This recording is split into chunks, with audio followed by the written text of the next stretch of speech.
Hi, ఎలా ఉన్నారండి? అందరికీ వందనాలండి. మేమైతే దేవుని కృప వలన చాలా బాగున్నామండి. మరి ఈరోజు లంచ్ చూద్దామండి.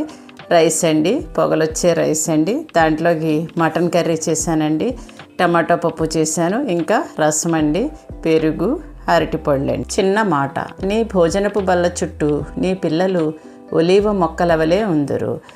ఎవరి పిల్లలండి? ఎవరైతే దేవుని గౌరవించి ఆయన మార్గంలో నడుస్తారో వారి పిల్లలకు ఈ ఆశీర్వాదం. ఇది జాతి వలన రాదు, తరగతి వలన రాదు, విద్య వలన రాదు, తెలివితేటల వలన అంతకన్నా రాదు. మరి ఒలీవ మొక్కల వలె ఉండటం ఏంటండి? చూద్దామండి. ఒలీవ మొక్క మెల్లగా పెరుగుతుంది, కానీ అది పెరిగాక శతాబ్దాలుగా లాభదాయకమైన పంటను ఉత్పత్తి చేస్తూనే ఉంటుంది. దాని పచ్చదనం ఎప్పటికీ తగ్గదు. దాని ఫలాలు ఎంతోమందికి ఆరోగ్యాన్ని ఇస్తాయి. ఇవి దీర్ఘాయువుకి, ఉత్పాదకతకు చిహ్నాలు.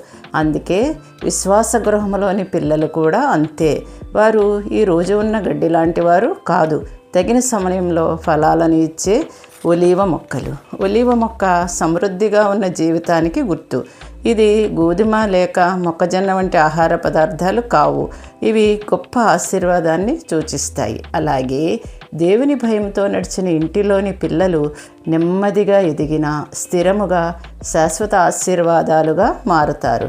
భోజనపు బల్ల చుట్టూ పిల్లలతో కలిసి కూర్చుని ఆనందంగా భోజనం చేయటం కంటే గొప్ప సంతోషం లేదు. అది డబ్బుతో కొనలేని దేవుడిచ్చిన వరం.